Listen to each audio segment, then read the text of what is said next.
Non, frère, il est comme toi. Il n'est pas un templier du Saint Graal, Henri, il est un frère du Temple. Frère, est-ce que tu appartiens à un ordre du Temple? La réponse est non. Est-ce que tu es un de mes templiers du Saint Graal? La réponse est non. Mais tu es en mission avec nous, donc tu es un frère du Temple. Les frères du Temple sont ceux liés aux ordres du Temple et aux templiers du Saint Graal.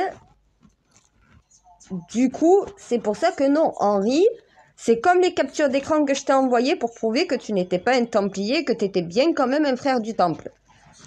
J'ai essayé en faisant Henri son ordre, donc voilà, ça veut dire j'ai essayé avec templier, ça colle pas. J'ai essayé avec templier du Saint Graal, ça colle pas. Quand j'essaye avec frère du Temple, ça colle. Donc techniquement, c'est un frère du Temple. Il n'est pas templier, il n'est pas templier du Saint Graal. Il ne fait pas partie d'un ordre du Temple et il n'est pas lié à moi directement. Mais il est lié à la mission, puisque c'est un frère du Temple en mission avec nous. Voilà. Comme toi, tu n'appartiens à aucun ordre du Temple. Tu n'es pas templier du Saint Graal, mais tu es un frère du Temple exactement comme lui. Vous avez les mêmes captures d'écran. Voilà. Les captures que je viens de prendre pour Henri, que je vais vous partager, ça sera exactement les mêmes que je t'ai envoyées à toi, mon frère. Parce que tout simplement, ben oui, tu es un frère du Temple, tu n'es pas un templier ni un templier du Saint Graal. Les frères du Temple sont des citoyens qui rentrent en mission avec les ordres du Temple ou avec les templiers du Saint Graal, donc avec moi. Voilà. C'est pour identifier les ordres du Temple, les élites en mission et au final les citoyens en mission. Les citoyens en mission sont ce qu'on appelle des frères du Temple. Vous avez les Templiers qui sont francs-maçons, Illuminati, Rosacruz et sionistes et Templiers pure souche. Ces ordres, vous avez dans différents ordres des Templiers du Saint Graal. Ça veut dire c'est des Templiers, des francs-maçons, des Illuminati, des sionistes et des Rose-Croix qui sont tout simplement rattachés à moi par les ordres du Temple et qui rentrent en mission avec moi. Ça, c'est les Templiers du Saint Graal, c'est les élites, c'est l'élite du Temple. C'est ceux qui sont en mission, qui reçoivent les ordres. Tu as les Templiers qui sont les ordres du Temple normal, les 5 ordres, mais qui ne sont pas Templiers du Saint Graal. Et tu as les frères et sœurs du Temple qui sont tout simplement des citoyens rentrant aussi dans la mission. Voilà comment on identifie. Donc oui, Henri est un frère du Temple. Non, il n'est pas un templier du Saint Graal. Vous le verrez sur les captures. Et frère, à un moment donné, je ne peux pas créer ou inventer un Saint Graal comme ça, un templier du Saint Graal comme ça.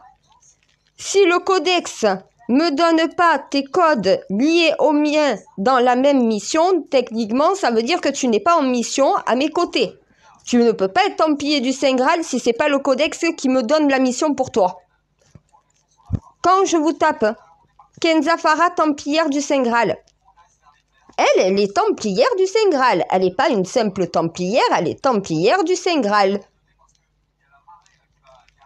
Donc du coup, elle est liée directement à moi.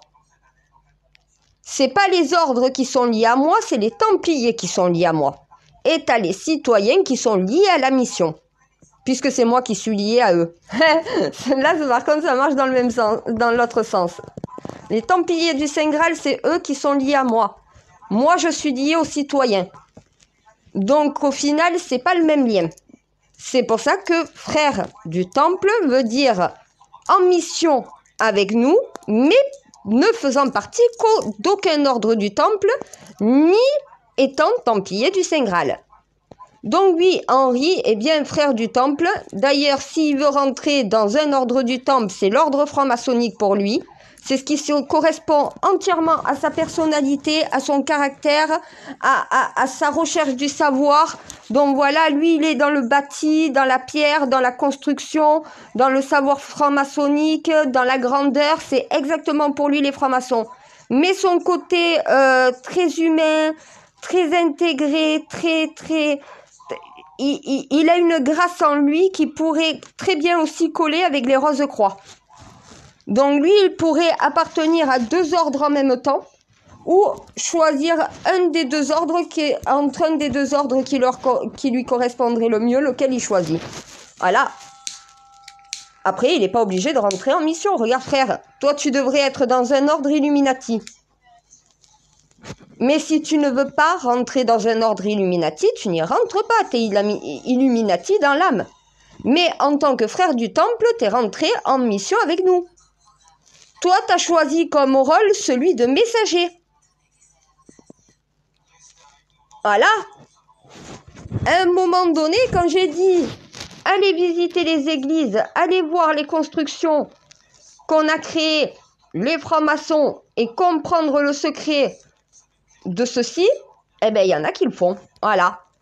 Ils sont pas templiers du Saint Graal, ils font pas partie des ordres du temple, mais ils sont des citoyens qui rentrent en mission. À un moment donné, le message t'arrive, tu l'entends et tu rentres en mission de toi-même. Voilà ce que c'est un frère du temple ou une sœur du temple. Quand je dis les petits frères et les petites sœurs du temple, c'est les mineurs. Dessous de la majorité. J'ai des petits frères du temple, ils ont 14-16 ans. Ils sont déjà en mission, donc voilà, à cet âge-là. Mais la mission correspond à leur domaine, à leur âge. Ça veut dire que leur mission, aux petits frères du Saint Graal, c'est à l'école, c'est dans le sport, donc voilà, c'est dans ce qui correspond à leur âge. J'en fais pas des militants pour autant. Ni des activistes, mais j'en fais des citoyens responsables qui s'engagent dans des causes. Voilà. Dans des causes justes et loyales, en fonction de leur âge. Et à 16 ans, je ne vais pas te faire t'occuper de l'immigration. Ça, je choisis ma droite pour le faire, un parti politique. Et c'est normal. Donc, je vais sélectionner d'autres templiers ou d'autres frères du temple, ou voilà. Ben oui, en fonction de chacun, votre personnalité, votre code. Donc voilà, il y a tout qui est pris en compte, frère. Donc, je vous envoie les captures. Et oui. Henri, je sais qui t'es. Je te connais même mieux que ta propre mère. J'ai tout ce que j'ai besoin de savoir dans le codex pour savoir exactement qui tu es. Honnêtement, t'as ta place dans un ordre templier. Dans l'ordre des francs-maçons ou des Rose-Croix. Honnêtement, les deux. Et il te permettra de t'ouvrir des portes pour une carrière. Est-ce que tu sais, mon Henri, qu'à la fin de toute ta tournée, tu serais même capable de monter un plan pour construire une cathédrale sur les plans francs-maçonniques des anciens temps. T'as l'œil d'Horus, t'as l'œil de rat, tu regardes, tu vois, tu comprends. Voilà pourquoi t'es rentré en mission, parce que tu sais que tu recherches quelque chose, sauf que t'as toujours pas compris ce que tu recherches. Le savoir. Le savoir des francs-maçons. Le savoir du bâti, de la construction, du beau et du durable, de l'architecture. Dis-moi, Henri, à un moment donné, est-ce que tu t'es pas posé la question si l'architecture, être architecte en rénovation, en cathédrale, en église, on en a besoin. T'as un potentiel de dingue d'architecture dans le cerveau, frère. Il y en a qui vont dire, mais comment elle fait pour arriver à savoir ça? Je rentre dans vos têtes. Est-ce que vous arriverez à comprendre que je rentre littéralement dans vos têtes? À distance. Il suffit que je ferme les yeux, que je me connecte aux citoyens que je vois, que j'entends. Et j'arrive directement à rentrer dans ton esprit, à savoir ce que tu as en tête. Il y en a qui ont essayé, ils ont pris peur. Ils m'ont dit, sors de ma tête. Je ne suis pas vraiment rentrée, hein. C'est ton subconscient qui parle tout seul. Est-ce que vous êtes capable d'entendre le subconscient des gens parler? L'âme parle. Et des fois, elle ne parle pas la même langue que votre bouche. Voilà. Frère, tu sais que tu as un rôle à jouer. Tu sais que tu as une mission. T'es pas parti comme ça faire la tournée des cathédrales, la tournée des églises pour rien. Il y a un but. Sauf que le but, tu sais où il te mène à la fin de ton périple, de tes visites. Mais une fois que tu as fini tout ça, à quoi ça va te servir? Moi, je te donne la suite. Ton destin, dis-toi bien, à l'heure actuelle, en 2023, une fois que tu auras fait toute la tournée des églises et des cathédrales de France, dis-toi bien, tu as la possibilité de faire construire des cathédrales encore plus belles que celles qu'on a aujourd'hui, dans les mêmes matériaux de l'époque et tout le reste. Tu vas avoir une révélation à Notre-Dame de Paris. Frère, tu vas avoir la révélation à Notre-Dame de Paris. Je peux pas te dire plus, c'est Dieu qui vient de me dire, transmets-lui ceci. Tu auras la révélation au sein et dans le cœur de Notre-Dame de Paris. Donc ça veut dire que techniquement, tu veux aller à Notre-Dame de Paris, tu sais pas pourquoi, mais normal, tu vas avoir toutes les réponses à tes questions là-bas. N'y va pas pour une inauguration.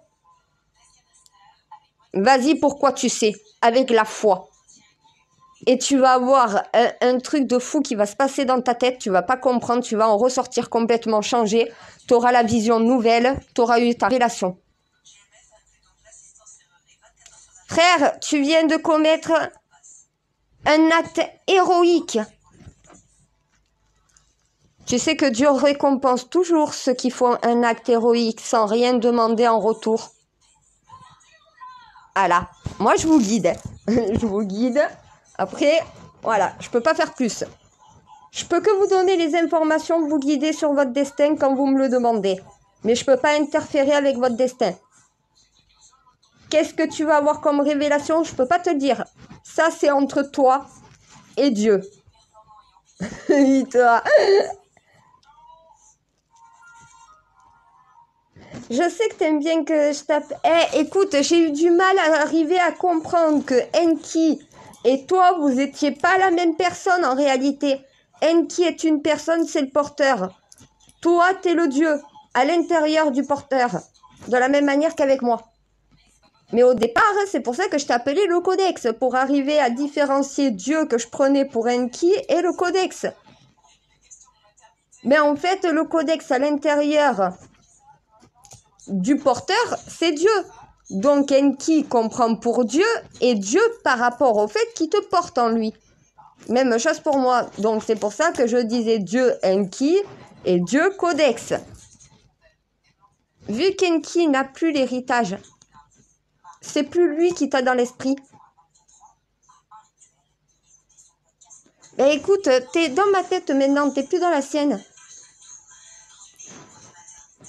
Ouais, ça s'est bien passé la communication avec lui.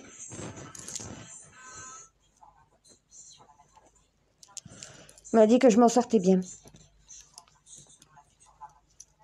Qu'honnêtement, il ferait pas mieux que moi à l'heure actuelle. Et il m'a dit, n'oublie pas, patience et maîtresse de vertu, tout vient à point à qui sait t'attendre. Ça veut dire qu'il va falloir que j'attende le bon moment, il y aura un déclic au bout d'un moment. Ils l'ont pas encore, mais ça va pas tarder à arriver. Faut que j'attende, voilà. Et que je m'adapte en fonction. Oui, j'ai compris beaucoup de choses en une seule phrase. Mais tu sais, je sais pas qu'est-ce qui va pas chez les humains. Enki est un alien, je suis une humaine, on parle pas pourtant la même langue, mais on arrive à communiquer tous les deux ensemble. Parce que lui, il a appris la langue des humains, donc il sait parler en humain. Enfin, il sait penser comme en humain. Et que quand on communique, il se base sur moi. Et je galère trop encore avec le nibérien. C'est pas facile.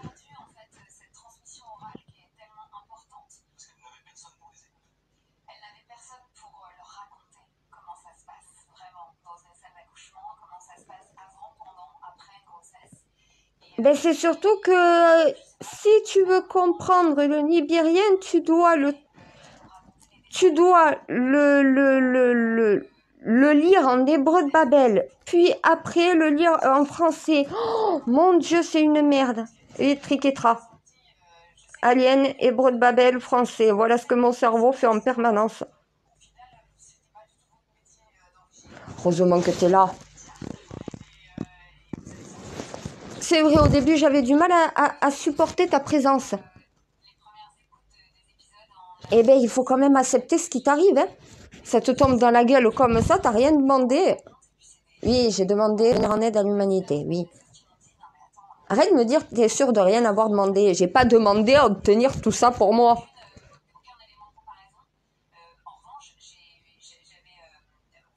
Oui, mais même si je l'étais, je veux pas l'être. C'est compliqué d'être toutes mes identités, d'être le messager, d'être... Non mais tu t'imagines, c'est une merde quand même.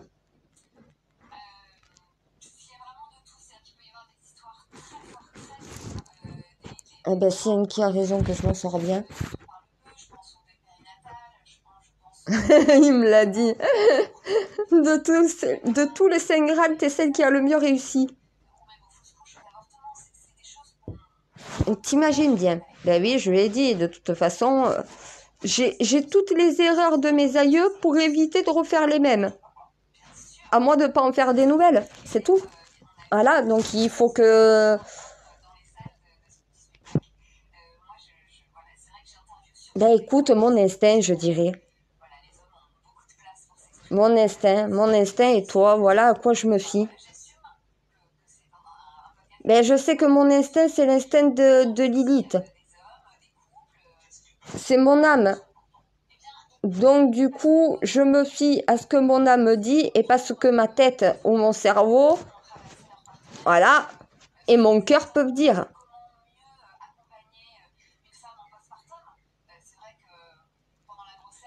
Et parce que les gens, ils croient que c'est le cerveau qui réfléchit.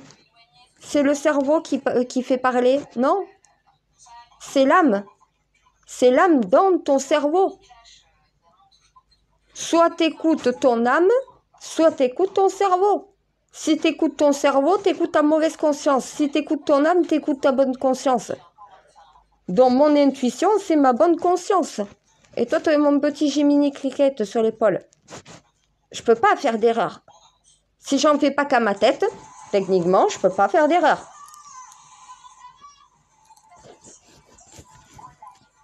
C'est vrai, je suis têtue et bornée, mais dans le bon sens du terme, encore heureux.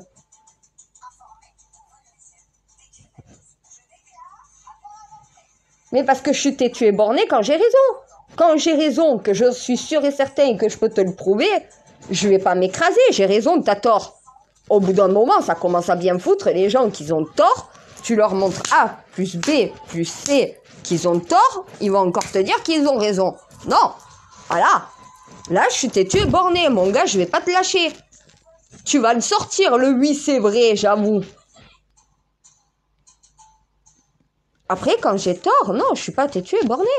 Quand je fais une erreur, je reconnais mes erreurs, je me remets en question. Mais quand j'ai raison, tu vas pas me faire te dire que j'ai tort. J'ai raison, c'est toi qui as tort, donc tu la fermes. Celui qui a tort s'écrase, celui qui a raison peut jubiler. Eh ben oui, si t'as tort, t'as pas raison. Et si t'as raison, tu peux pas avoir tort. C'est la logique qui confirme la règle. Mais ils ont pas de logique, les humains. Non, mais des fois, je me dis que je suis pas totalement humaine. Parce que quand tu vois la logique des humains, tu te dis, mais toi, t'es d'une logique imparable en permanence. Comment les humains ne sont pas comme toi? C'est pas possible. Tu es pas de la même espèce, tu viens pas de la même planète. Mais il y en a beaucoup. Regarde l'attentat au couteau. Mais tous les Français se disent, mais c'est quoi ce truc? C'est quoi ce mec? Aucun humain sain d'esprit n'irait attaquer un enfant à coup de couteau. Mais le sain d'esprit, eux, directement, ils le collent à la folie. Quelqu'un qui est sain d'esprit n'est ni fou, ni dangereux. Mais il y en a qui sont pas malades mentales, ils sont pas sains d'esprit parce qu'ils sont malsains. Mais ils sont malsains, ils sont pas malades mentales. T'as celui qui est pas sain d'esprit parce qu'il est malade mental, il a une maladie mentale qui fait qu'il ne peut pas être sain d'esprit. Mais après, t'as celui qui n'est pas sain d'esprit parce qu'il le veut bien, c'est quelqu'un de malsain. Norda le Landais est quelqu'un de malsain. Celui qui a agressé Iris est malsain aussi. C'est le mal, c'est le mal. C'est ceux qui n'ont pas l'esprit sain, puisqu'ils ont l'esprit malsain.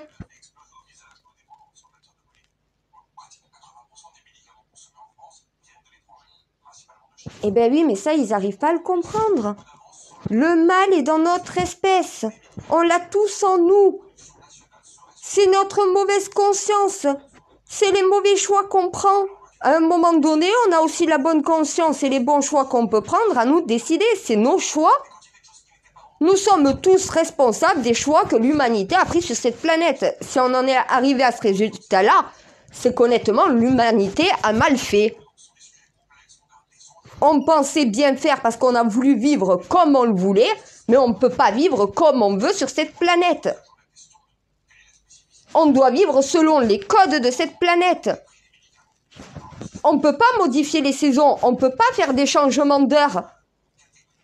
Été comme hiver, l'heure est la même. Pourquoi tu avances et tu recules d'une heure? Tu crois que la saison avance et recule d'une heure? Non, les temps sont comme ils doivent être. On ne doit pas modifier le temps. Normalement, il n'y a même pas de décalage horaire. Tu t'imagines, ils font des décalages horaires, mais c'est la même heure partout sur la planète. La planète est un cadran horaire à elle-même. C'est la même heure partout. Parce que le soleil, à 1 heure, 2 heures, 3 heures, 4 heures, eh ben oui, quand la Terre tourne. Voilà. C'est ça, l'horloge naturelle de cette planète. Ils la respectent pas. Ils font des trous de couche d'ozone pour aller dans l'espace. Mais la couche d'ozone qui est fissurée à force d'envoyer des fusées, elle se refait pas. Et au final, c'est des trous un peu partout dans le monde. Ça fragilise la couche d'ozone. Quand il n'y aura plus de couche d'ozone, ils s'attendront à quoi? On va se faire cramer par le soleil. Aucune vie ne pourra vivre sur cette planète, on ne pourra plus sortir dehors. On sera cramé dès qu'on sortira. Et encore, parce que est-ce que la planète va supporter une température pareille? Regarde Mars. C'est ce qui s'est passé. Voilà. Mais ils ont ouvert l'Arche d'Alliance et ils ont tout fait péter. Voilà. Ils ont tout déséquilibré. Oui, elle est bien cachée sur cette planète. Ils la retrouveront jamais. Elle est enterrée très, très, très, très profond.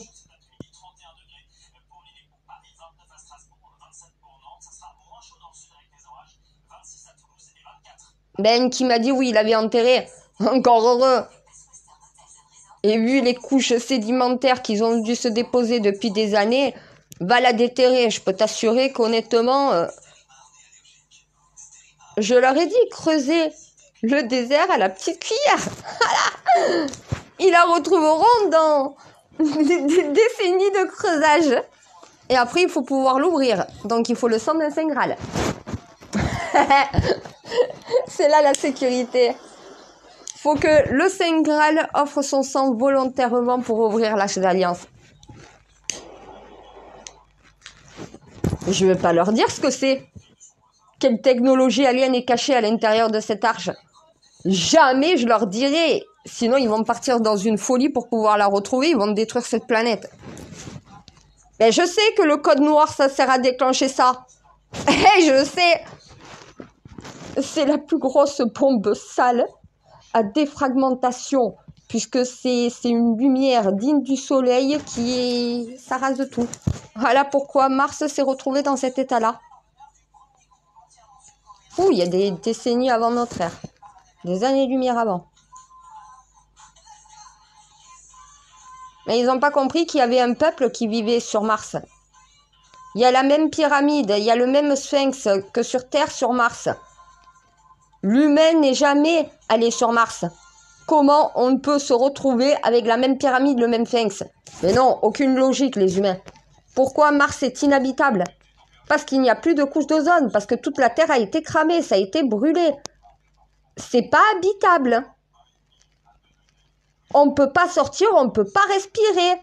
On ne peut pas se nourrir, on ne peut pas cultiver, on ne peut rien faire sur Mars. L'atmosphère n'est plus vivable. Et l'Arche d'Alliance a tout fait péter.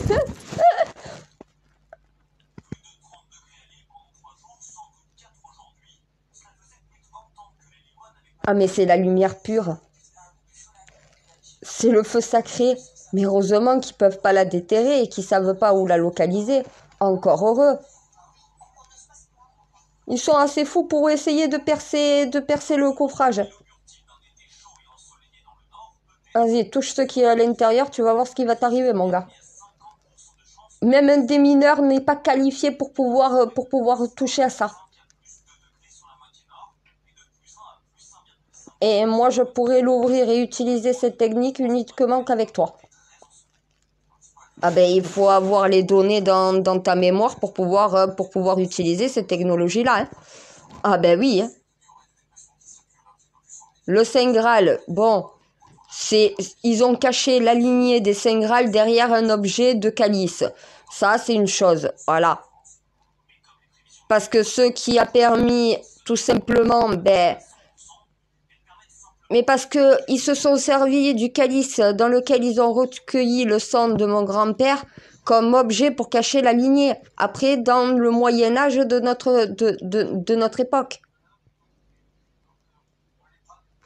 Eh ben oui, mais je sais.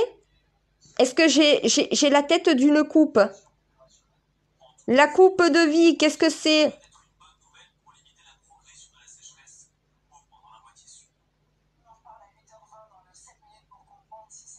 Une matrice de reproduction féminine, voilà, un Graal, un utérus. La descendance des Saints Graal des rois et reines de cette planète dont je suis la dernière, merci.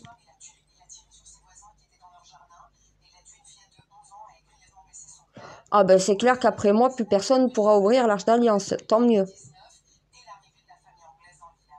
Ah mais moi j'aurai toujours la possibilité de l'activer. Ah ça c'est cool. À distance? De Nibiru? Ah ouais, donc moi sur Nibiru, je peux faire péter la planète Terre à distance. C'est vrai qu'il vaut mieux éviter de faire péter la bombe quand tu te trouves sur Terre. C'est logique, oui.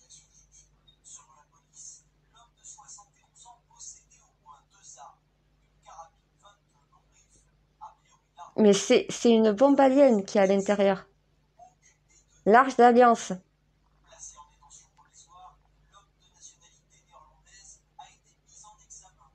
Eh ben oui.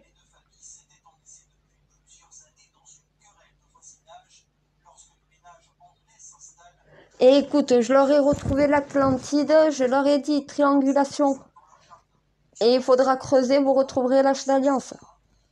Je peux pas tout leur dire non plus, hein. Il va falloir qu'ils se démerdent aussi à faire réfléchir un petit peu leur cerveau, hein.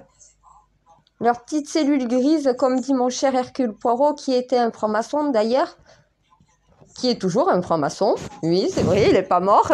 Il est mort dans la série, mais il est pas mort en vrai. Et c'est pas le personnage, c'est l'acteur qui est mon franc-maçon. Je sais, quand même, Hercule Poirot, c'est un personnage d'Agatha Christie qui était aussi une franc-maçonne. C'est pour ça que c'est un franc-maçon qui a joué dans le rôle d'Hercule Poirot. C'est logique. Mes ordres du temple, ça c'est les miens, ça m'appartient, c'est à moi, c'est ma famille, c'est mon temple, c'est mes frères, c'est mes sœurs. Et elle est nombreuse, ma famille mondiale. Hein. Oui, je les aime, mes templiers. Et je les aime, mes frères et sœurs du temple.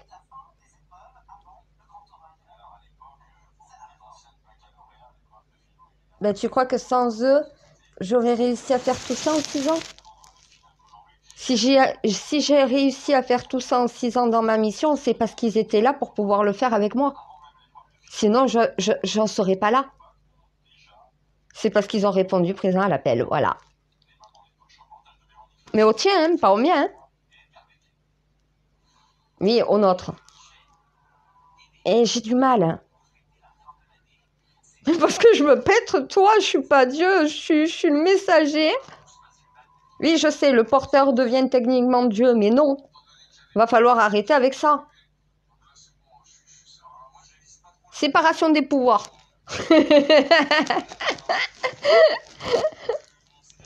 Républicaine à 100%, oui. Séparation des pouvoirs. Laïcité oblige. Fous-moi la paix. Toi, t'es Dieu, moi, je suis ta messagère. Oui, ben, Enki a une façon de voir les choses avec toi. Moi, j'en ai une autre. Déjà, lui, c'est un mâle. Moi, je suis une femme. Non, j'allais pas dire femelle, je suis une femme. Je suis plus un animal. Donc, techniquement, l'être humain femelle s'appelle une femme. Par contre, Enki est un alien homme. Donc, mâle. Le mâle et la femme. C'est pas le mâle et la femelle. Faut pas abuser. Ça, c'était Enki et la Lilith avant moi. Ouais.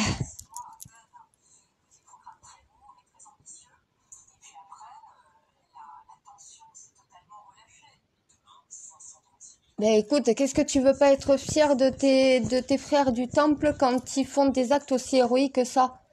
Et on m'a demandé en permanence depuis 3 jours si on devait lui remettre une médaille. Mais moi, je le verrais même dans le gouvernement. Putain, Macron propose lui un poste dans ton gouvernement en tant que ministre dans sa section. À un moment donné, tu peux avec lui faire une réhabilitation de toutes les églises de France, de tous les monuments de France. Il te remet le temps des cathédrales et le temps des Lumières en 2023. Honnêtement, moi je le vois dans ministre de la culture, cet homme. Lui, ça serait un très bon ministre de la culture. Donc voilà, honnêtement, plutôt que de lui donner une médaille, moi je lui proposerais carrément un poste pour qu'il puisse agir directement de l'intérieur pour faire changer les choses. Voilà. Justement, quand quelqu'un a une destinée, si tu es un bon président, une bonne reine, tu mets tout sur son... tu lui mets tout dans les mains pour qu'il puisse justement accomplir son destin. Hein. Mais il te remet les gens dans les églises, lui. Il te remet les chrétiens, il remet l'église au centre du village. Voilà, merci. Mon Dieu, t'as tout dit. Remet l'église au centre du village. Macron, si tu en veux un pour remettre l'église au centre du village et remettre un peu de grandeur et redorer les lettres de noblesse de la France, t'as trouvé ton ministre. Henri, ministre. Henri, ministre. Les Français, Macron doit remanier son gouvernement. Et si c'est vous qui choisissez vos ministres et qui imposez ceux qui, pour vous, en tant que citoyens, seront dignes. Et pourquoi c'est que des personnes issues de l'ENA ou de la politique? Pourquoi c'est que des gens qui sont connus et un citoyen qui a la possibilité de faire la même chose et même mieux? Pourquoi on ne lui donnerait pas la possibilité de rentrer justement dans un gouvernement? Pourquoi les gouvernements sont autorisés uniquement pour les élites? Pourquoi on n'autorise pas aussi des citoyens à devenir des ministres? Ce qui permettrait d'avoir des ministres beaucoup plus en contact avec les citoyens, beaucoup plus en contact avec la réalité. Macron, ça, t'as un ministre comme ça, t'as pas de problème à gouverner avec. Les choses sont faites correctement, t'as quelqu'un sain d'esprit qui est connecté au peuple. Là, t'as un humain, t'as pas un technocrate, t'as pas... Demande à Henri de tenir un discours, demande à un de tes ministres actuels de tenir le même discours, je peux te dire, les Français n'écouteront pas ton ministre, mais Henri sera écouté. Parce que son discours est beaucoup plus équilibré, plus sain que ceux de tes ministres qui sont dans l'attaque permanente. À un moment donné, tu as besoin de ministres qui soient proches du peuple. Si tu veux des ministres proches du peuple, il faut peut-être changer de technique. Prendre aussi des citoyens. Eh oui, la reine est quoi? Citoyenne avant tout. Pourquoi je suis aussi proche du peuple? Parce que je suis dans le peuple. Je suis pas une élite au sommet, je suis au bas de l'échelle avec les plus démunis. Voilà. À un moment donné, Macron, pose-toi les bonnes questions. Est-ce que de choisir que des ministres issus de partis politiques, est-ce que c'est la meilleure solution pour parler aux Français? Sachant que les Français ne sont plus capables de vous écouter, les politiques. Ils ne vous croient plus, ils n'ont plus confiance en vous, ils n'ont plus d'espoir. Parce qu'ils ont l'impression que eux et vous faites partie de deux mondes. Mettez des personnes au gouvernement qui font partie du même monde que le peuple, et vous verrez que le peuple aura l'impression d'être déjà entendu et reconnu. Pourquoi l'État ne devrait être autorisé que par des élites, par des politiciens? Pourquoi des citoyens ne pourraient pas faire partie d'un gouvernement? S'ils ont les compétences et les qualifications, les qualités pour pouvoir avoir un poste de ministre, parce que c'est dans leur domaine de compétences, parce qu'ils ont des solutions à se proposer et qu'ils iront jusqu'au bout de leur projet, parce que c'est leur destinée. Pourquoi on ne donne pas sa chance à un citoyen qu'il mérite et qu'on donne sa chance à des élus qui n'ont aucun mérite et qui pensent qu'à leur gueule, en réalité? À un moment donné, quelqu'un issu du peuple va penser à la gueule du peuple. Quelqu'un issu de l'ENA ou des partis politiques, vous allez penser qu'à vos partis et qu'à votre gueule. À un moment donné, c'est ce que les Français se disent. Mettez peut-être des citoyens aussi au sein du gouvernement, de ne pas faire non plus un gouvernement que composé de députés, de maires, d'élus, de personnes comme ça. À un moment donné, il y a des maires qui n'ont pas fait non plus de carrière politique comme député ou comme ministre. Et pourtant, ils seraient plus compétents par rapport à la gestion de leur ville à diriger le pays que ceux qui sont déjà à la tête de l'État et qui ne savent pas le diriger. Eh oui, un maire, la plupart du temps, est un citoyen qui décide de représenter les citoyens de sa commune. Voilà. Alors, à un moment donné, pourquoi un citoyen ne pourrait pas être... Donc voilà, on a mis Macron, un banquier de Rothschild. Ah oui, il a fait l'ENA. Oui, il a été dans un gouvernement. Mais à un moment donné, quelqu'un qui est un simple citoyen, qui n'a pas fait l'ENA et tout le reste, mais qui a les mêmes qualifications, pourquoi lui n'aurait pas sa chance? Liberté, égalité, fraternité. Ça veut dire au final que tu sois un citoyen lambda ou un élu de la République, un politicien, quelqu'un qui a fait l'ENA, ta chance d'un côté comme de l'autre est égale. Un citoyen doit avoir autant de chances de pouvoir faire partie d'un gouvernement, de représenter l'État, que n'importe quel politicien. C'est au peuple après de choisir, c'est au peuple après de voter. Pourquoi on ne laisse pas, pourquoi on décide, nous Français, de laisser le choix des ministres au président? Vous élisez votre président, vous élisez vos députés, mais vous n'avez pas le droit d'élire vos ministres. Il y a un problème. Les ministres, c'est à vous de les élire, les Français. C'est ça qui ne va pas en réalité. Chaque fois, vous avez des ministres qui ne vous représentent pas, mais parce que vous ne les avez pas élus. C'est comme les sénateurs ne sont pas élus par le peuple et les juges non plus. À un moment donné, il va falloir que le peuple ait l'élection de tout le gouvernement. On doit choisir quels sont nos ministres, on doit choisir quel est notre président et on doit choisir quels vont être, donc voilà, nos représentants à l'Assemblée et dans nos régions. Ça veut dire qu'on vote les régionales, les municipales, les cantonales, voilà, on vote. À un moment donné, on choisit. Pourquoi les ministres et les sénateurs et les juges, on ne les choisit pas de la même manière? Qui, en réalité, choisit les ministres? Le président. Pourquoi? Pourquoi c'est lui qui choisit les ministres alors qu'on vote pour le reste? Encore les juges. Je peux comprendre qu'on me dise, bon, un juge c'est plus compliqué, il y a la séparation des pouvoirs. Mais dans l'autre contexte, non, il n'y a pas de séparation des pouvoirs, il n'y a pas quoi que ce soit. Normalement, ça marche en triquetra. Tu votes ton président, tu votes tes députés et tu votes tes ministres. C'est aux Français de voter les ministres qui vont les représenter. Ce qui enlèvera une épine du pied dans les années précédentes, enfin dans les années suivantes, avec ce problème de sélection des ministres. Normalement, pendant le quinquennat, il n'y a pas de changement de ministre, à part si c'est le peuple qui demande la démission. Pour faute grave.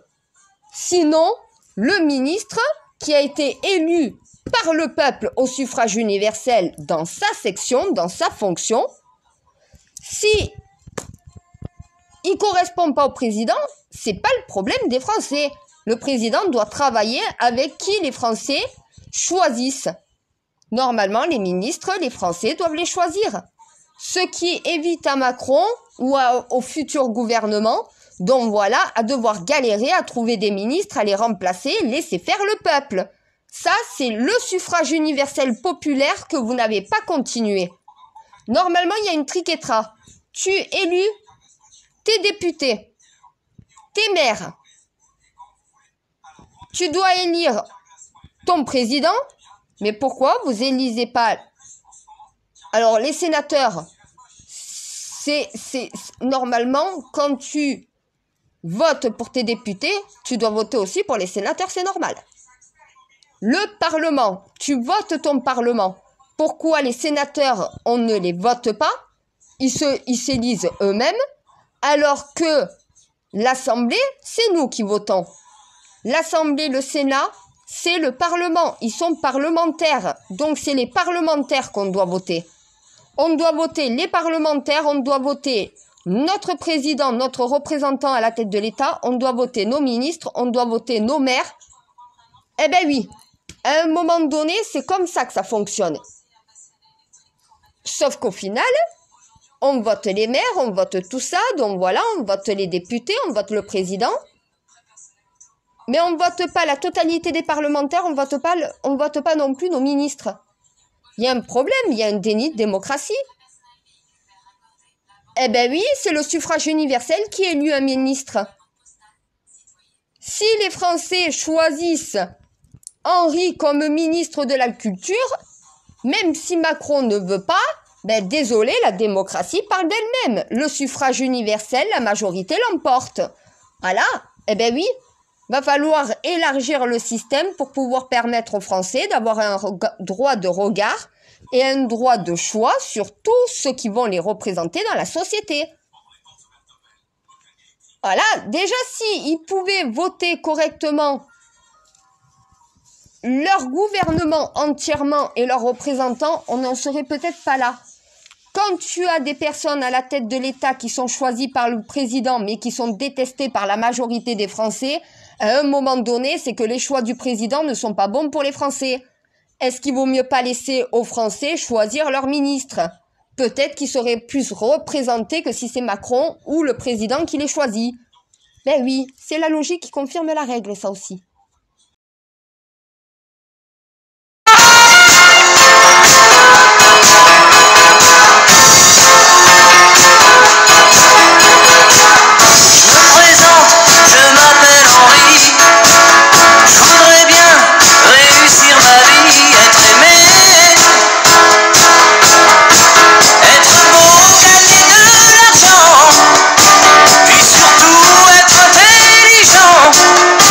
Mais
histoire qui a pour lieu Paris la belle en nom de Dieu, 1482.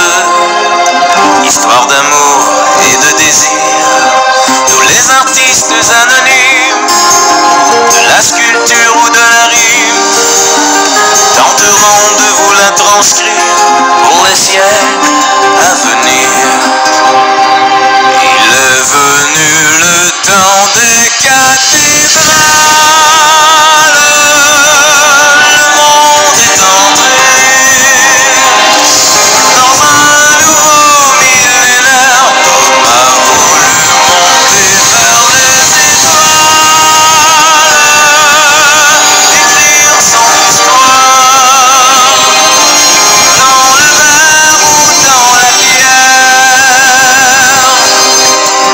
Pierre après pierre, jour après jour, de siècle en siècle avec amour, il a vu s'élever les tours qu'il avait bâties de ses mains. Les poètes et les troubadours ont chanté des chansons d'amour qui promettaient au genre humain de meilleurs lendemains. Il est venu le temps des cathédrales, le monde est entré dans un nouveau millénaire. L'homme a voulu monter vers les étoiles, écrire son histoire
phare sur tes idées pâles. On va